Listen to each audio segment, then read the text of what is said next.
Hi, my name is Carson. I am a computer science student at Liberty University, and this is my guide on how to graduate with a computer science bachelor's in 3 years. I'm basing all this information off of the 2023 2024 school year information that's been published by the university. And I do want to make a disclaimer here. I am only a student. I have not fully graduated yet, but I've spent many hours researching how to accomplish this, and I thought this information would be helpful to share with any prospective students who are looking to graduate in 3 years. I'm going to be basing all this information off of the degree completion plan that is published by Liberty. There are five different cognates under the computer science bachelor's degree that you can pursue, and we'll be looking into all five of them. They don't differ much except for around 4 classes and some capstones, which we'll talk about later. For myself personally, I started out in the Cybersecurity Cognate, but switched over to the Software Engineering Cognate because it's easier to graduate earlier with that, and we'll get into why later. So here is a example degree completion plan. It's a very daunting document. I hate to admit that I've misread this many times, but we're going to break down each section individually and how it works specifically with the computer science degree. You'll see here on the left side, these are the general education requirements. Because Liberty University is a liberal arts college, they have these electives pretty much for every degree. But you'll notice on the right, for the major courses, some of these actually fill in for the electives, which we'll see here in a moment. But Liberty requires a variety of electives, both religious and non-religious, and we can talk about how we can fulfill those and graduate earlier. So, let's start here with the different cognates. As I mentioned, there's the Cybersecurity Cognate, which is by far the most popular cognate at the school. It is also the most difficult and has the most specialization when it comes to its requirements. The second most popular is the Software Engineering, which I switched to personally. And then there's Web and Mobile Programming. There's the General one, and there's the Data Science one. Most people who start out in the general cognate end up switching into one of the other cognates, and the data science one is the most recent one to be added just in the past year. My first point here is to please talk to an advisor directly. Again, I am just a student, so all the information provided here may be possibly changed in the future, or it may not be 100% accurate depending on your situation, and I do believe you can get in contact with an advisor even before becoming a student at Liberty to see how you can make your plan moving forward, because at the end of the day, all the classes you take and your plan for graduation is specialized to each student, and it should be treated as such directly with any advisor. My next point is the CSIS versus the CSCN differentiation. You may have noticed in some of your research into the Liberty University classes that the computer science classes have 2 different specializations. In the past year, they decided to make the residential classes under the code CSCN and their online classes CSIS. And you'll see why here when we get down to the ABET accreditation. So just know that there's a difference there. CSIS is online, CSCN is in person. You also, if you want to do any early graduation with the computer science degree, it needs to be a full year. No single semester early graduations. This is because the capstones, which are required for graduation, there are 2 of them.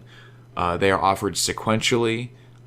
The first one is only in the fall. The second one is only in the spring. And to get into those, you need to have a prerequisite class. And that prerequisite class requires that you complete 10 computer science classes before taking that.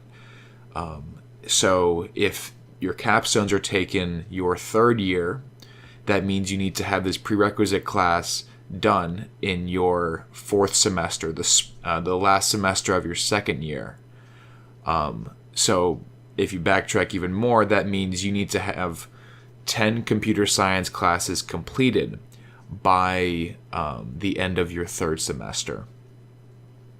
And here with the ABET accreditation, the Liberty University Computer Science Department has been given this accreditation. I believe they claim it's from MIT. I'm not 100% sure, but what it means is that they're very strict with the different classes you can take and how you take them. So if you are getting a residential degree from Liberty, which is ABET accredited, you need to take all of your computer science classes in person. So that means it has to be a CSEN class for it to count for your degree.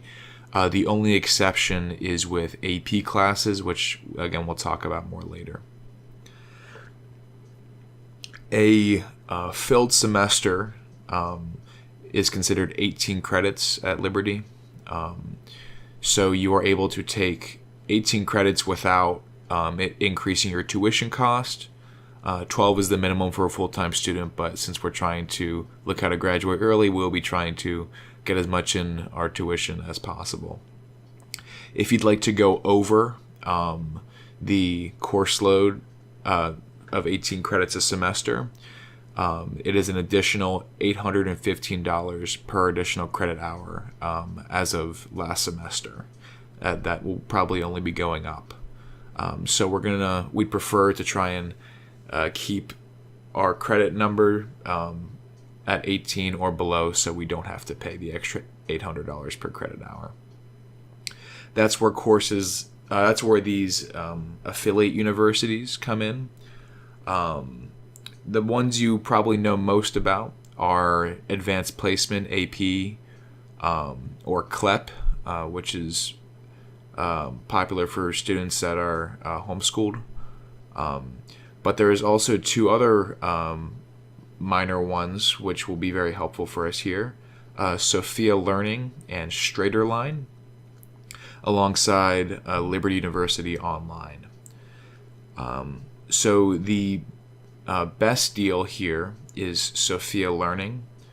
It is a affiliate university of Liberty, which means that any classes you take from them have already been determined to transfer to Liberty exactly as they state on their website. And it's very, very cheap compared to other college credits. You'll see here in this screenshot that they work on a monthly payment system. It is $99 for 1 month, and that you can just keep renewing it each month if you want, or you can do bulk months. So 4 months is $300, 12 months is $600, and there is no limit on the number of courses you can take during that month. So if you're able to cram in 2, 3, even 4 courses in that month, it's only going to be $99, which makes it a phenomenal deal. I personally have completed courses through Sophia in under a month. All of the work is self-paced, not proctored, so all the tests are open note, and the grading is received back pretty quickly.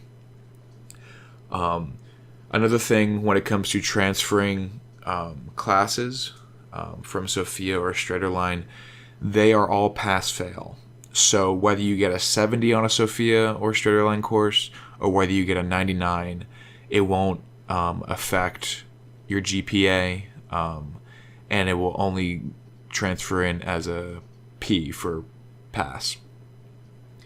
So we prefer to use Sophia if you're going to use one of these two institutions, because Straighterline is a little more pricey. Straighterline is also $99 a month, but for every course you add, it's around $79. They claim on their website that some of their courses are $49, which they may be, but for pretty much every course that matters, it's about $79. And Straighterline is also stricter with how they deal with their grades. Similar to Sophia, most of their quizzes are open note, and the grades are just based on that and is pass-fail. But the final specifically is a proctored final, which is unique to Straighterline's service. Personally, I've taken one course through Straighterline, and they had a remote proctor kind of take control of my computer, and they're very strict about making sure that no cheating is involved on their proctoring. Specifically, they had me cover up certain things on my desk, do like a 360 view with my camera, and even multiple times during the exam, I had my head too low to my scratch paper, and they told me to lift up my head. So they're very strict because that final gives them the accreditation that they need for some of their courses. But for most cases, if the rest of the tests are open note, as long as you do really well in the first few tests, you can pretty much bomb the final and still get a passing grade, which again, doesn't matter whether you get a 70 or a 99 on those courses. And for the ones that you most people watching are familiar with, the AP tests, they're around $97 per exam, and the CLEP tests are about $93 per exam. And now we get to Liberty University Online. Liberty is known for their online courses, and if you are attending Liberty residentially here soon, you'll understand the importance of these online courses even for residential students. There are some classes that honestly are not worth going to in person. So we can look here at the rates that they have. If you are not a residential student, so if you haven't gotten into college yet, or if you want to take these over the summer, you have to pay per credit hour $455. So most courses, with exception to one, are between 2 credits and 4 credits, which range from about $900 to $1,800. I personally took one course through Liberty University Online prior to going there. It costed around $800 at the time, so they've upped their prices. I would not recommend taking these classes outside of your already paid semester, simply because of how much they cost. But if you are in a really crunch for trying to get credits, that is an option. So as I said earlier, you have 18 credits a semester. That includes residential and non-residential courses. So if you want to take a Liberty University online course during the semester you already paid tuition for, there might be like a small $50 fee, I believe, but that's usually for the online resources. But you can include that during the semester or before the semester. So, for example, I took technically 18 credits last semester, but only 15 of them were residential and one of them was online. And it costed me pretty much no additional costs because I took it during my semester. There is a difference between the different online courses. There is B term, C term, and D term. Another benefit of the online courses is that they are only half semesters long. So a course that would usually take a full semester, you can pretty much take in half the time, and sometimes even half the work. You'd think sometimes it would cram the amount of work in half a semester. Some classes, yes. Some classes, no. Sometimes they just cut off the amount of work. So B term is usually from the very start of the semester to the middle of it. C term is from a quarter into the semester to 3/4 into the semester. And then D term is from the halfway point of the semester to the end of the semester. You don't see C term that often unless it's for some of the Bible classes, which are required for every student. Most online classes are going to be either B term or D term. And usually halfway through the semester, in your fall semester is going to be fall break, and your spring semester is going to be spring break. So B term is if you're in the fall semester from August to fall break, and then D term would be from fall break to Christmas break. And again, I want to emphasize any classes you transfer in, whether it's from a community college, AP, Sophia, any of these, they do not count for your GPA. Which may sound good on paper if you are just kind of trying to wing these classes and don't really care about the grade. But the problem is a lot of these classes you're transferring in are relatively easy classes, especially if you can take them online. So a lot of people like to use them as buffer as GPA boosters, which to an extent is helpful, especially if you struggle in some of your more difficult classes. But we'll get into which classes are worth taking in person, even though you can take them online later. The transferring credits are flexible. They don't have to be from these institutions. Say there's a local college in your area that's offering a class that sounds awfully familiar to one that Liberty's offering. They have a tool on their website that you can put in and request and say, hey, this is the class I'm thinking about taking at this school. Will you take it? Will you accept it if I take it? Because you don't want to pay the money for it and then not end up using it. That tool doesn't work for the affiliate universities, Sophia or Straighterline, because Liberty has already gone through all of their courses and analyzed each of them to see what they would transfer as directly. So it's beneficial because you know it's going to transfer, but it's not always beneficial if there's a course you think would transfer for one class but actually doesn't, because Liberty already determined that it doesn't when they went over the service. Priority registration is to seniors first, and then juniors, sophomores, and freshmen. This will matter greatly, especially as you try and graduate earlier, because you need to tightly pack your classes and take certain classes sequentially.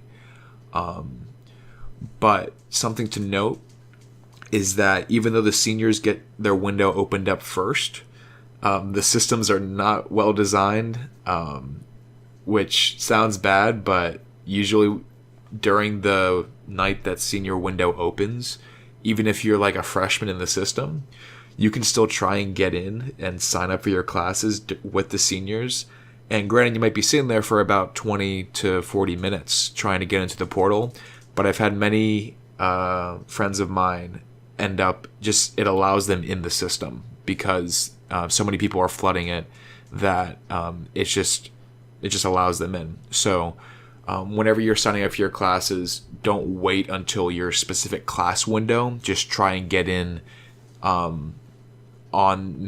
midnight with whatever class group is trying to get in, and hopefully it'll let you in early. For these classes I'm going to mention, some of them have prerequisites. A lot of them have prerequisites. And the minimum grade is going to be a C for your prerequisite class for you to be able to move on to the next class, unless otherwise stated. And there's only a few instances where a D is acceptable. And even then, it will still come back to bite you in the butt. I also didn't mention any graduation requirements for CSER, Christian Community Service. Each semester you are at Liberty, you are required to work 20 hours of community service. That can be through a local church, a local nonprofit, really anything. You can even do it over winter and summer break through local organizations in your area. But for every extra semester you're here, you're going to have to do another 20 hours. And you can work ahead on that as well, but just do not wait until your senior year, because then you will have so many hours built up. You'll basically be working a full-time job of just community service. Okay, so we're going to finally look at some classes now that all that's out of the way. We're going to start with the communication and literacy electives. For those of you following along in the DCP, it's here in the very top left. The first one is 3 credits, English 101. Very common class for universities. You'll see here, if it says CLEP, it's a CLEP test. If it says CBAP, it's an AP class. And down here, you'll notice if it says OOSL, that's straighter line. And then if it just looks like a little graphic here, that's Sophia. So you'll see that CLEP, AP, and Sophia all offer English 101. Me personally, I took it at a local community college, which was offered in my high school. So that's also an option for you. Here's Inquiry 101. That's misspelled. This is a 1-credit class. It is a class I would highly recommend taking online. It's only offered by Liberty, but it is pretty painful to take it in person just because of how mundane it is. That's another thing. Because the computer science program is so rigorous with its in-person classes, I would highly recommend taking as many classes online as you can, because you won't have the opportunity to later. The communications elective is already filled by Engineering 270 Technical Communications, which we'll talk about later, so we don't have to worry about that.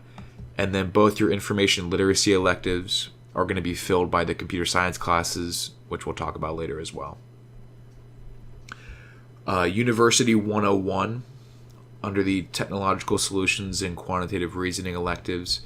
Again, Univ and Inquiry are very easy classes. Please do not take them in person. I had friends whose advisors signed them up for classes for University 101 at 7 a.m. in the morning, so please don't do that. That's another thing. If you have an advisor that gives you a really crappy schedule, usually the freshman advisors are different from your actual degree-specific advisors. So if the first advisor that gave you a schedule was a really bad schedule, you can reach out to your official advisor and they'll actually help and vouch for you. You need to reach out. Again, University 101, take that online, please. You'll thank me later. Math elective, that is filled by calculus. Calculus is a required class for computer science degree alongside pre-calculus, which we'll talk about later. Even if you transfer in calculus, you still have to fill the credits for pre-calculus, whether that's going back and taking pre-calculus or whether that's taking it through an affiliate university, or whether that's transferring calculus 2 as pre-calculus, which we can also talk about later. So calculus is offered by AP, obviously. It's also offered by CLEP and Straighter Line. I wouldn't recommend taking it through Straighter Line. As a computer science major, you're going to be expected to know calculus, especially for some of your higher level math classes. So if you wing a Straighter Line course and barely pass it, you will be struggling. AP is different because you took the full class. I personally took AP Calculus and it was really helpful. But that is an option for you if you are comfortable with just transferring into a higher level math class and you think you already know enough calculus. Technology competency, INFT. So this says 0 to 3 right here because this is entirely based on an online assessment, which is right here. They will be testing you on 3 different computer systems. It's Microsoft Word, Microsoft Excel, and PowerPoint. And The tests are very finicky. Please don't rush through these or think they're a joke, because if you do, you will have to take a full class. And it's not just if you pass one, you're fine. You have to pass all three of them, or you have to take individual classes for Word, Excel, and PowerPoint. Critical thinking electives. Religion 105. There's a note on the degree completion plan where if you're transferring in 45 or more credits, it's waived. If you are just a high school student transferring in AP classes, you probably will not hit that. It's mainly for transfer students. I would highly recommend taking that online as well. Research 201, it's essentially inquiry from earlier, but on steroids. If you take it online, it'll be a lot of reading, but still probably better than taking it in person.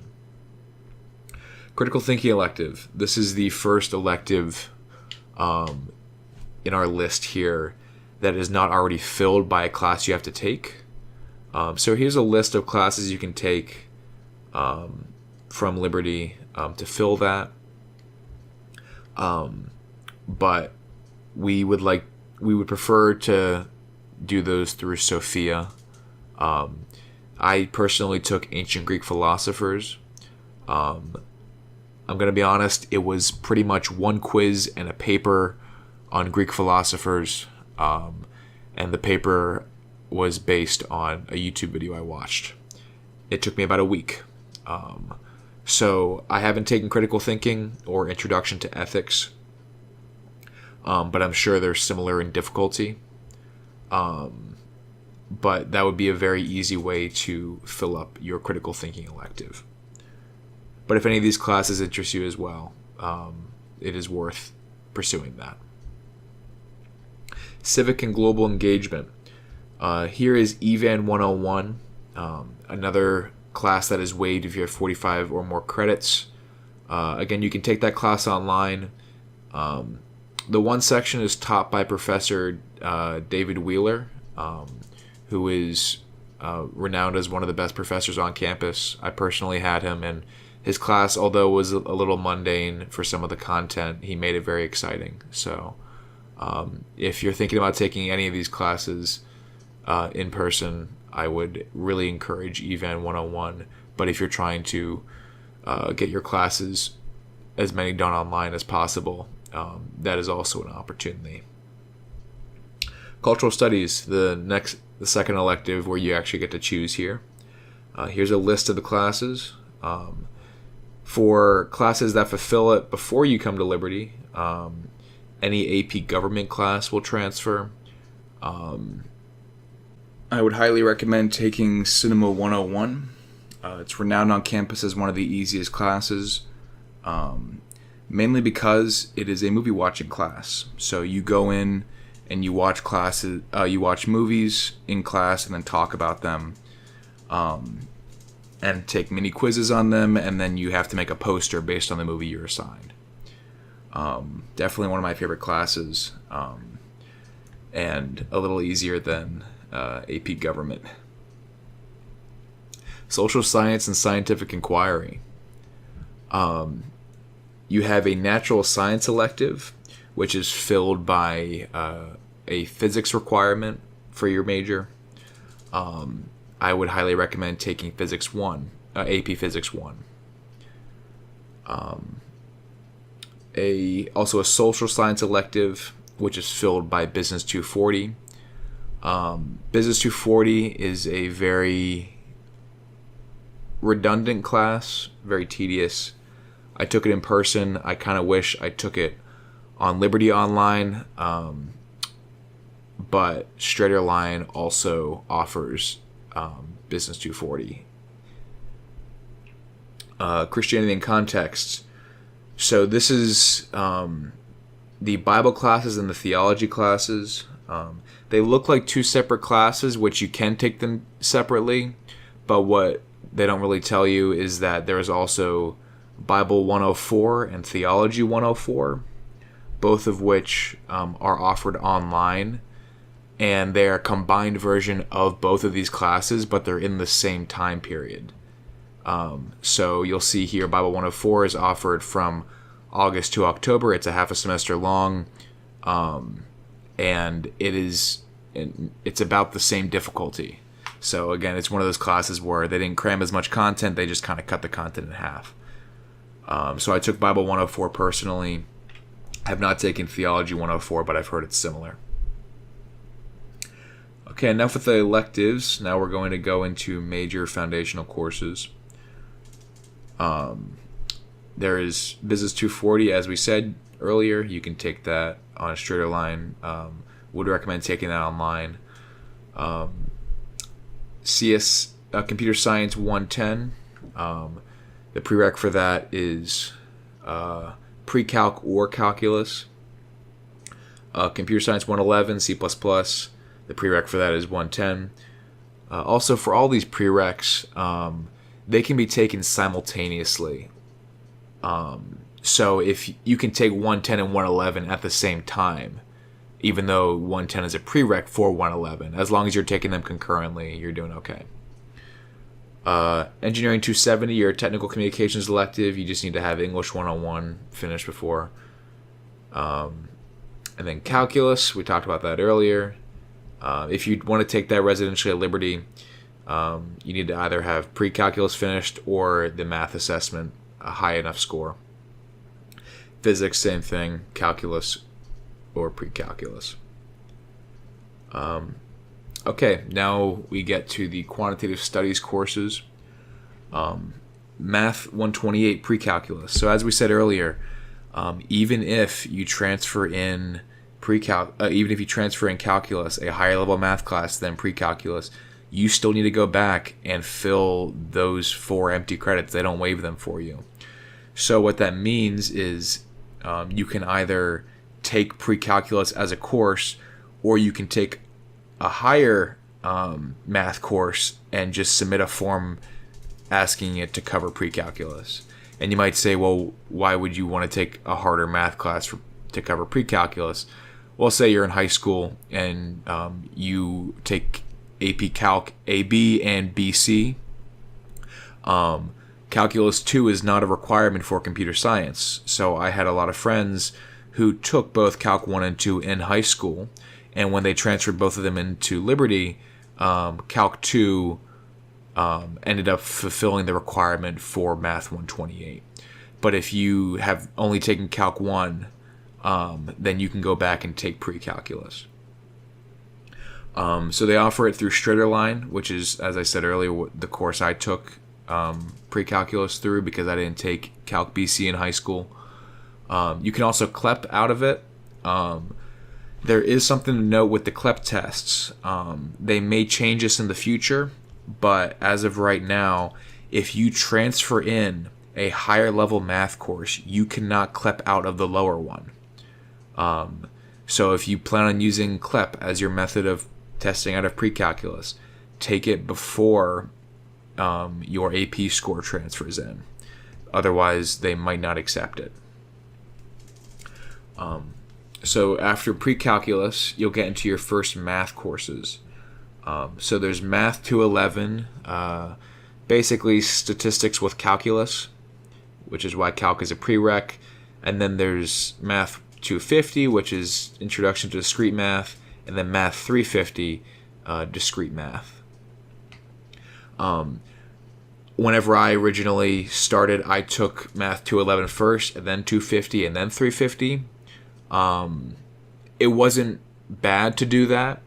It hasn't messed up my plan for graduation, but I would highly recommend taking Math 250 first, and then Math 350, and then go back and take 211 whenever. Because 211 is not really a prereq for many classes. It is for about 1 or 2, but nothing that determines your plan. Math 250 and Math 350, on the other hand, definitely are prerequisites for a lot of classes. So get these prereqs out of the way first, so you have more opportunities in the future, and then you can go back and take Math 211. The only downside is if you take calculus and then take discrete math and then try and go back and use calculus and stats, you might be a little foggy on some calculus, but for the most part, it's a better strategy.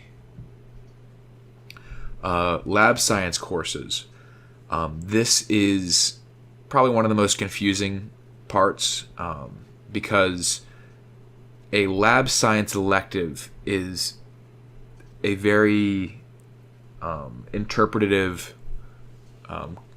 elective for the computer science department. This statement was copied directly from their DCP. Choose any science course which includes a lab component, which sounds pretty straightforward. Like these classes directly are required. Some of them require 2 classes because one is the lab, one is the class itself, like biology. Others include the lab, like chemistry. So if you took AP chemistry or AP biology, both of those will count for this requirement. You can also take biology and biology lab through Straighterline, and that would count for that as well. However, if you didn't take any of these, you can do indirect fulfillment, which isn't an official term. That's just the best way I can describe it. But indirect fulfillment, in my explanation, is you have a class that had a lab element. You just have to prove it. I remember talking with my advisor, and he said he had a student that took basket weaving and was able to prove they had a lab in it, and they counted that for the lab science elective. So when I say direct fulfillment, you could say, oh, I took AP chemistry. This specifically directly applies to the lab science elective. But for me personally, I didn't take AP chemistry or AP biology. I took AP environmental science in high school. And I was able to prove I had the syllabus from that class and a few labs, and I sent it to the computer science department directly, and they found that enough for a lab science elective. So you just have to, if you're not going to be using a direct transfer, if you're going to be using an indirect one, you need to submit it within the department itself, and work with your advisor to see what would actually apply there. Again, taking those classes such as AP Environmental Science are at your own risk, because they transferred for me, luckily, but they may be doing some changes in the near future where that may not be the case. So please talk with an advisor about that.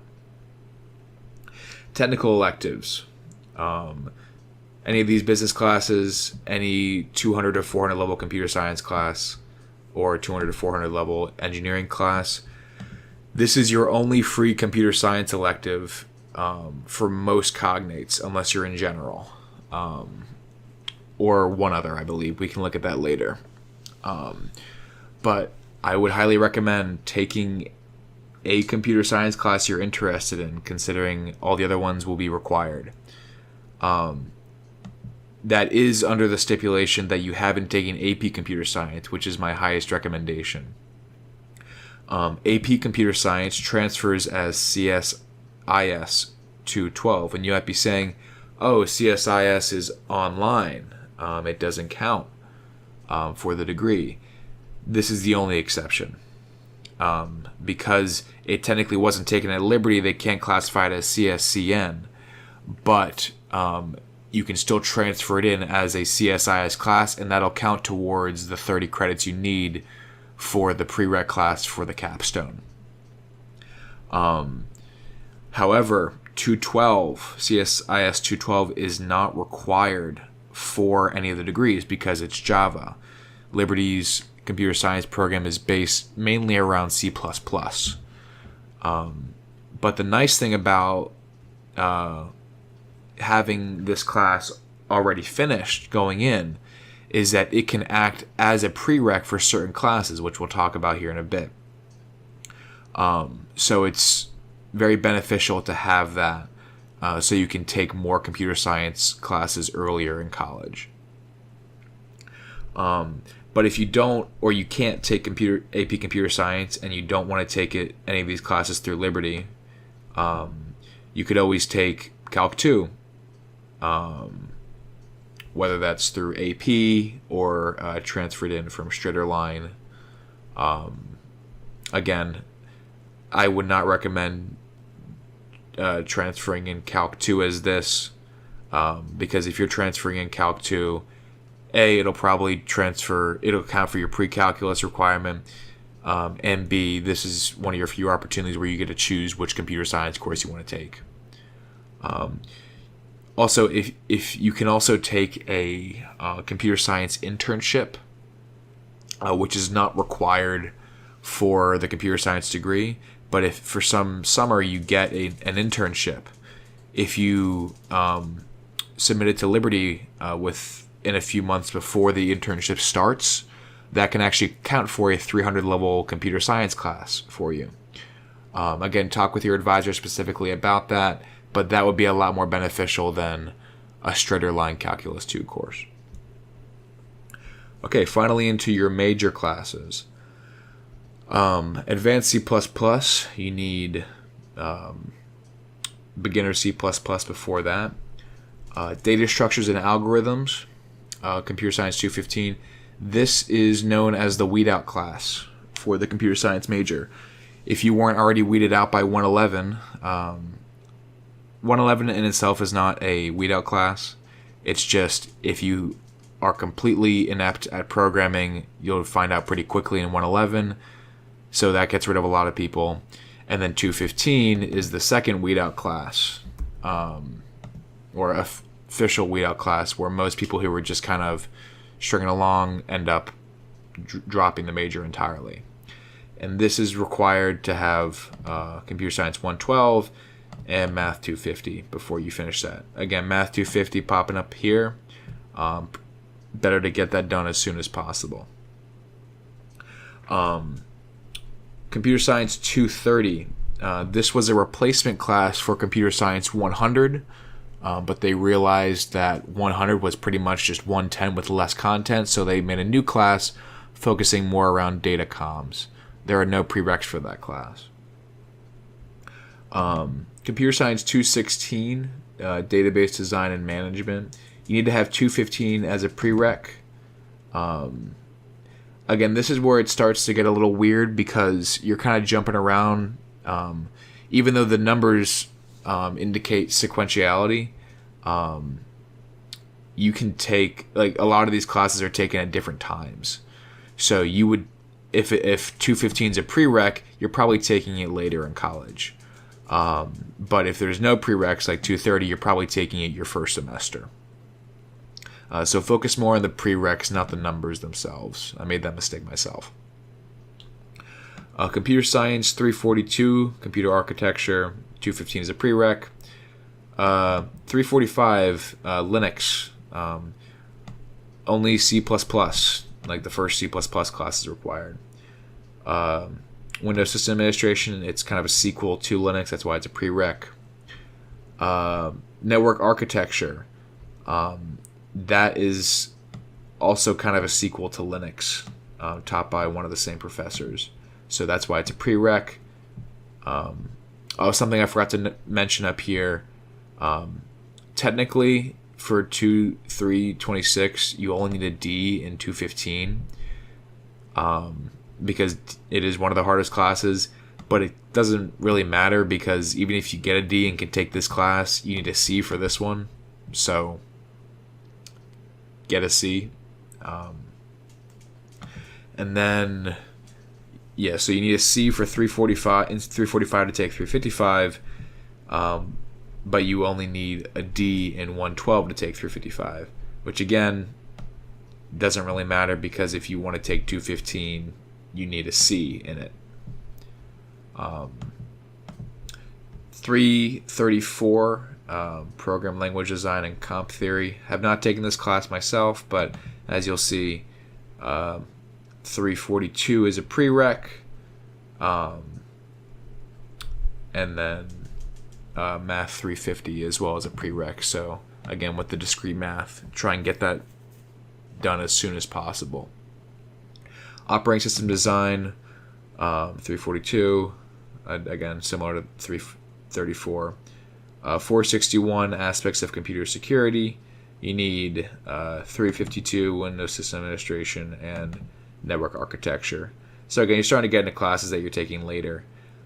This is the big class. This is the one that's really important.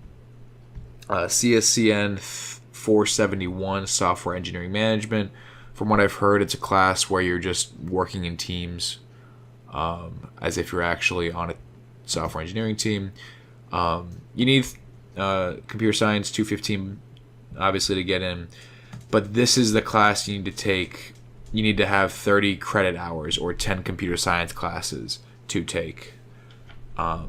So if you are taking your capstones the fall and spring of your third year, you need to take this class in the spring of your second year.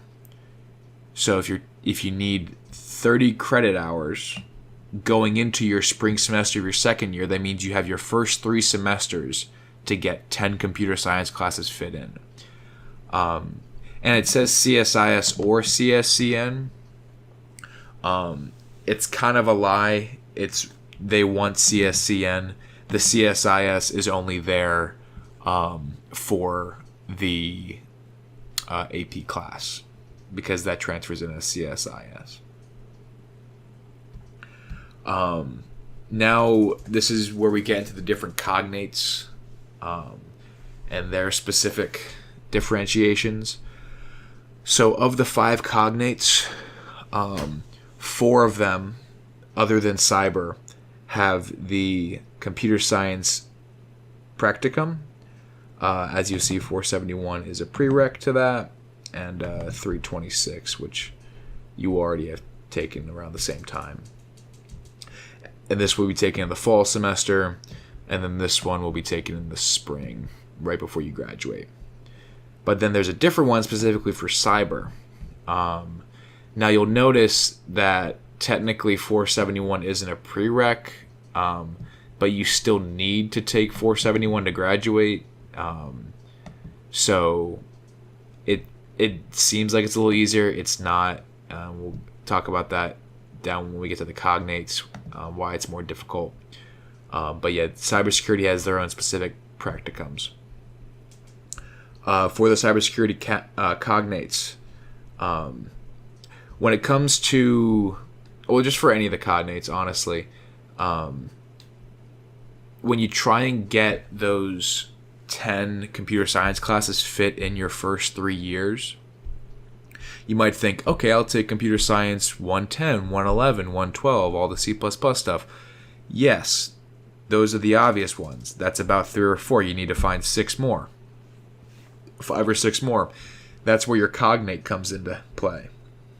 Your cognate, while these classes up here for your major that are required for all computer science, they're very sequential. They're very, okay, this is the prereq for this is the prereq for that. You can't really take a lot of them simultaneously. But the cognate ones you can. They are a lot more lax on their prereqs. So that's where choosing your cognate specifically helps determine whether or not you're going to be able to graduate early. It's more difficult for cyber because you'll notice for these 3 right here, it's computer science 340, computer science 462, and 463. You are not getting into these classes, these 2 classes, early because of the prereqs. You might be able to get into cryptography if you're lucky, but for the most part, they just you won't be counting them in the 10 credits you need for that prereq class. 340 you can. Problem is they don't offer many sections of it. They offer maybe 1 section, 2 if you're lucky. And with cybersecurity being the most popular cognate, I personally got an advanced placement, not advanced placement, early registration, and still couldn't get into 340 when I was a cybersecurity cognate, which is why I ended up switching cognates, or one of the reasons. But the nice thing about cyber is that they have a CSCM programming elective, which, looky here, Computer Science 212 counts for. So if you take Computer Science 212, if you take AP Computer Science, that will count for your programming elective, and then that would open up your technical elective for another computer science class. So that is the nice thing about Cyber Cognate, is that you can take another. You basically get two computer science classes of choice. Software engineering, which is my specific cognate. Business 427. You need Business 240 as a prereq. Only need a minimum grade of a D. This is the only one where theoretically you could graduate, because all the other ones that had like minimum grade of D, you needed a C in the same class for other prereqs. But this one, you could theoretically get a D in Business 240 and move on to Business 427, but it doesn't. It's a very easy class. Getting a D in it would be a challenge. This class is also one you can take online, I believe. I don't know the difficulty level, but I will probably be taking it online because all my other classes are residential CSEN classes. CSEN 315 and 316, and Human-Computer Interaction 375. You'll notice the prereq for all these classes are the same. It's just C++ or object-oriented programming, AP Computer Science. So that's where this comes in to help, because you can't take Computer Science 111 before you get to Liberty. You have to take that residentially at Liberty. But you can take Computer Science 212 as AP Computer Science. So if you came into Liberty with AP Computer Science already finished, you could take 315, 316, 375 right off the bat. That's something I wish I did. I didn't because that wasn't my cognate at the time, and I didn't realize the prereqs. But if you have the ability to take AP Computer Science, and you can take these your first or second semester of college, if you're comfortable with it, that would be a huge help to you trying to get those 10 computer science classes early. Web and mobile programming, again, similar. Computer Science 310, 315, 316. Even mobile programming, 408.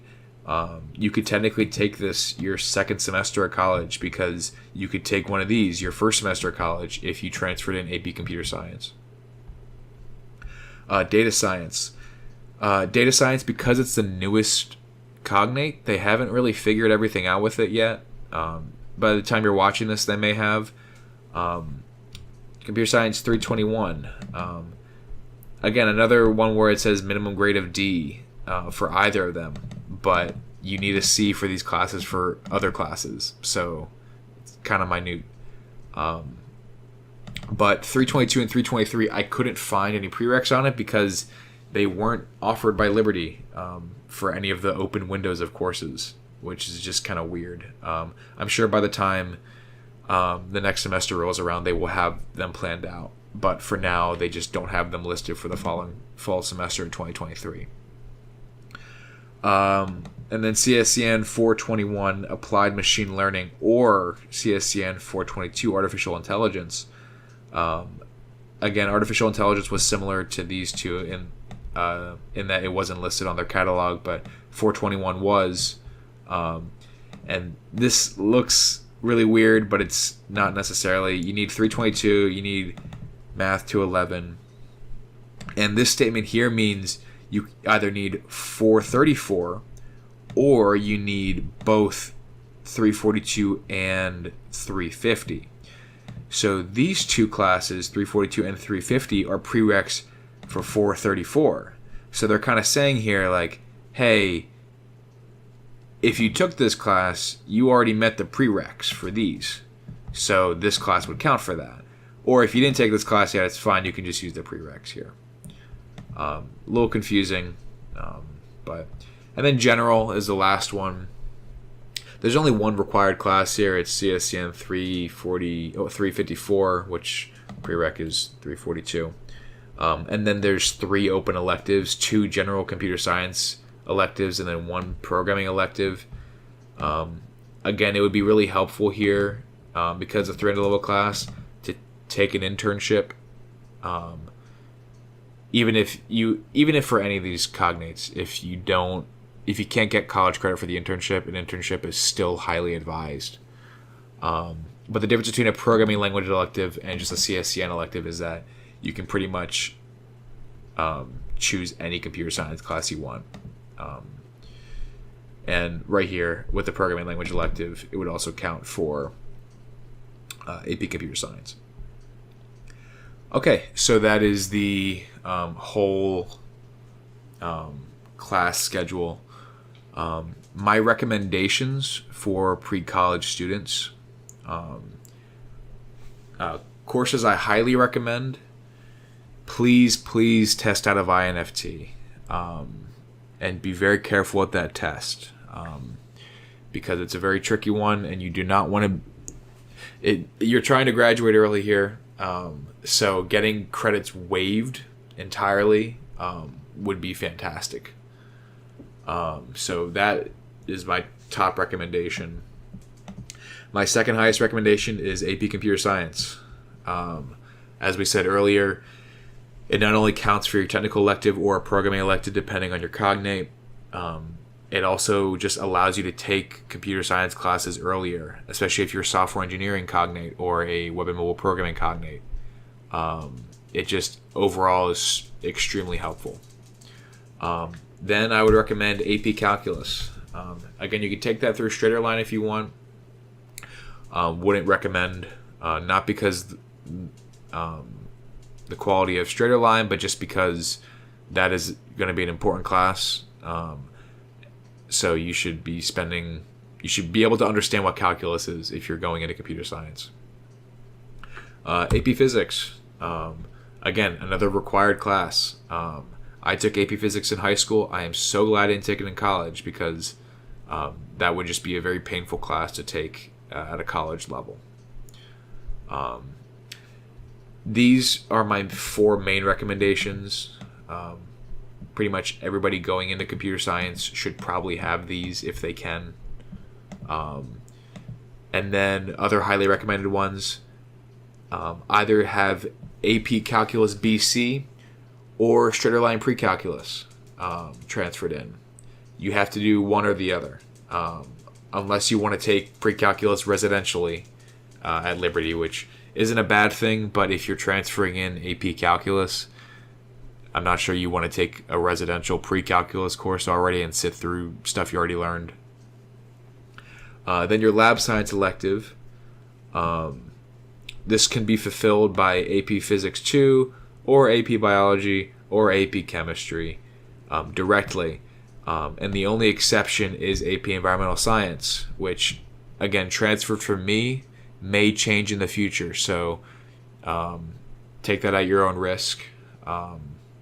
Would definitely talk with an advisor about that.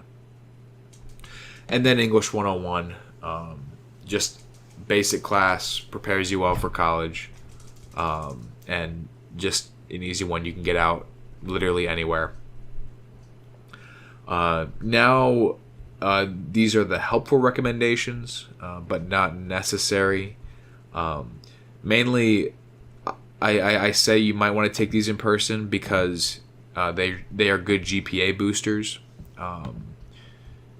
So specifically for the critical thinking elective, I would, if you want to fulfill that, not through Liberty, Sophia offers 3 separate courses: Philosophy 201, Philosophy 210, or Ethics 101, and they all fulfill the critical thinking elective.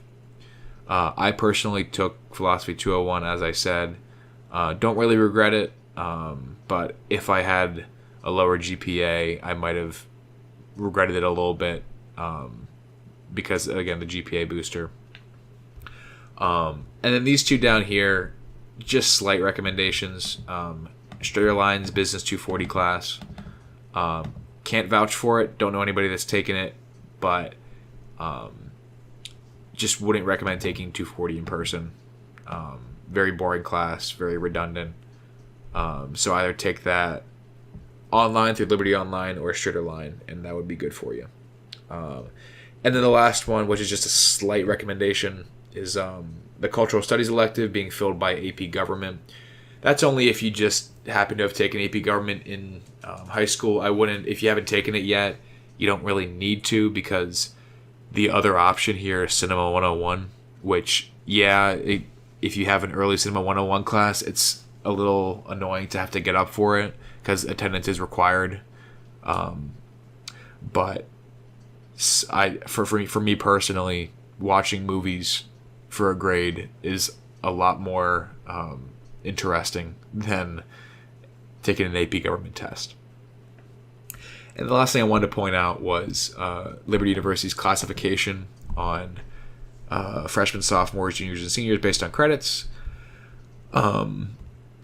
If you came in, if you took all these recommended classes, you would have 23 credits, which puts you 1 credit below being a sophomore. So if you took all these classes plus a critical thinking elective, you could come into Liberty being classified as a sophomore. And again, the classification doesn't necessarily matter from an outsider's perspective. There is a lot of people that say they're a sophomore by credit when they're a freshman, which is a little annoying.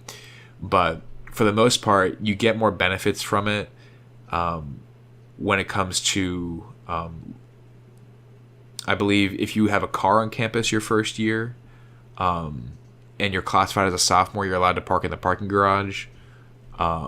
If you are classified as a freshman, you have to park in the freshman lot.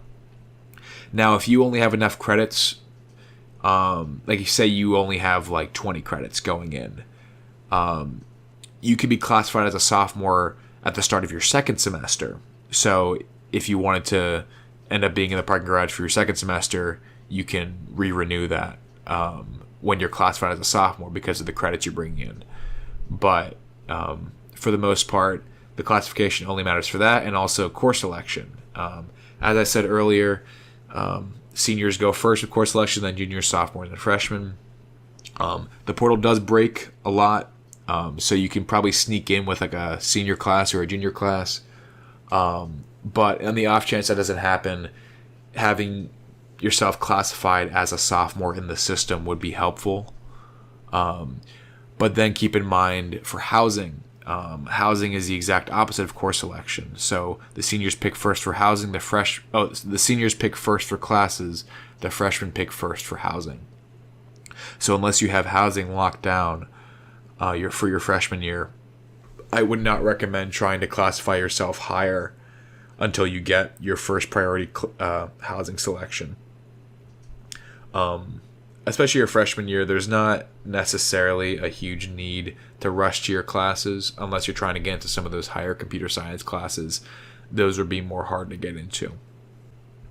So that's all we have for this document. I'm now going to go over to a Excel document that I made myself, or a Google Sheets document that kind of outlines what a general path for 3 years would look like. I worked with my advisor for this. So you can see all the classes I've taken and the classes I'm going to take. Those in green I've already taken. Those in yellow I will be taking. So you see for pre-college classes, I made some mistakes. I took a public speaking class that didn't fulfill anything. Took some history classes that didn't fulfill anything.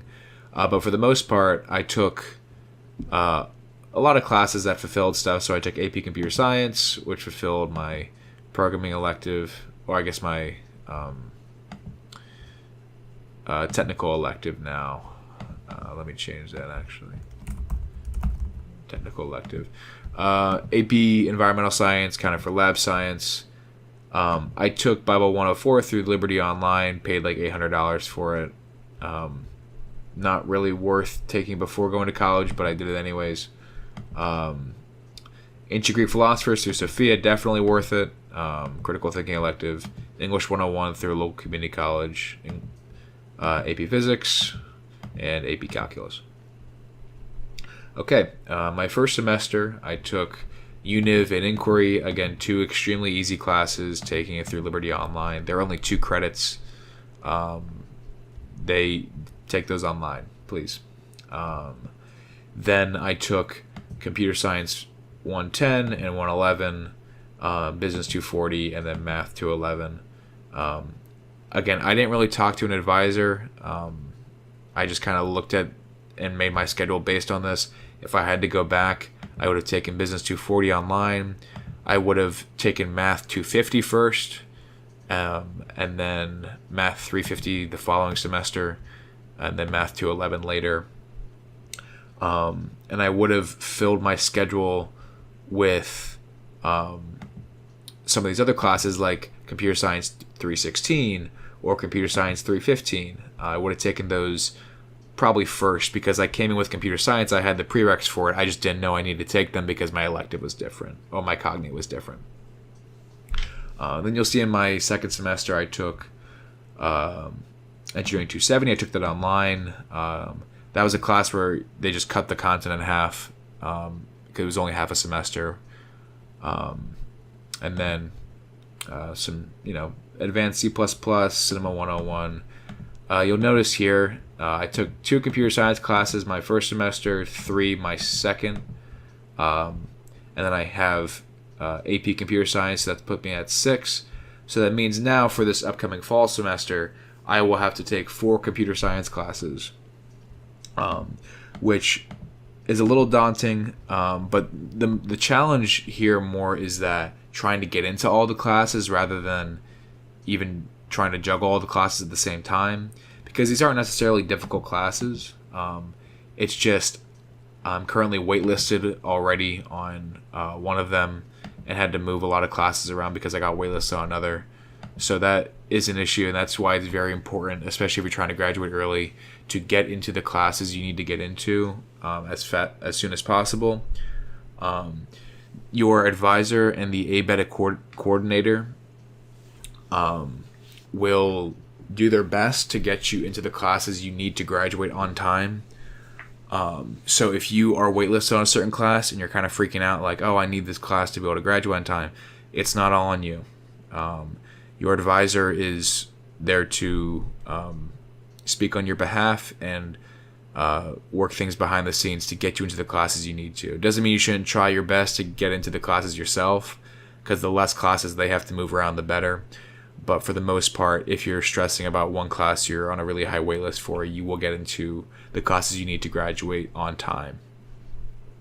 Again, but that also goes in part with you need to communicate your expectations to your advisor and make sure they know your plan and how you want to graduate in 3 years, because if they don't know that, they can't go to bat for you to get into the classes you need to get into.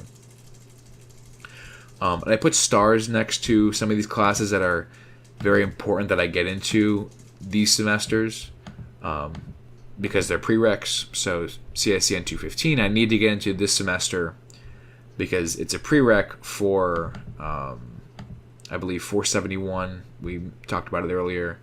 And these two are both prereqs for the practical. Everything else is movable pretty much if it's not a star. But if you want to pause here and look at the classes, this is pretty much what my advisor set up my rest of college as.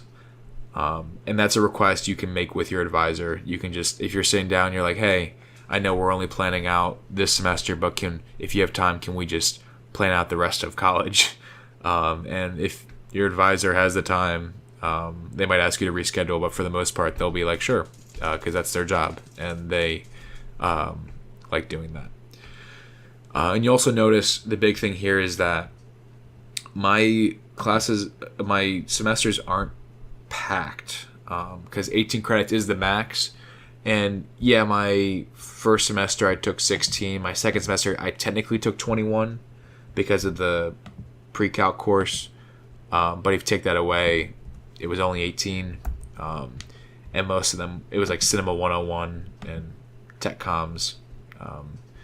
So my most packed semester credit number doesn't necessarily mean difficulty, because these are 15, 15, 14, 16. And I can guarantee you that these semesters are going to be more difficult than my most packed 21 credit semester. So be careful not to overpack your semesters. Just weigh the different classes you have, understand that some of them pair better with each other than others, and that maybe taking 5 or 6 computer science classes in one semester isn't necessarily the best idea. So just keep it in moderation and make your schedule the way you want it to be. If you have any questions, comments, or concerns, please feel free to leave them in the comments below. I'll leave as many links as possible as I can in the comments, and I'll probably upload this document to the description of the video as well, in case you'd like to view it. Again, take all of this with a grain of salt, because this is coming from a student, not an advisor or representative of Liberty University. This is just my plan, which I've spent a lot of time trying to think through, and I hope it has helped you. Alrighty. Thank you so much, and have a great evening.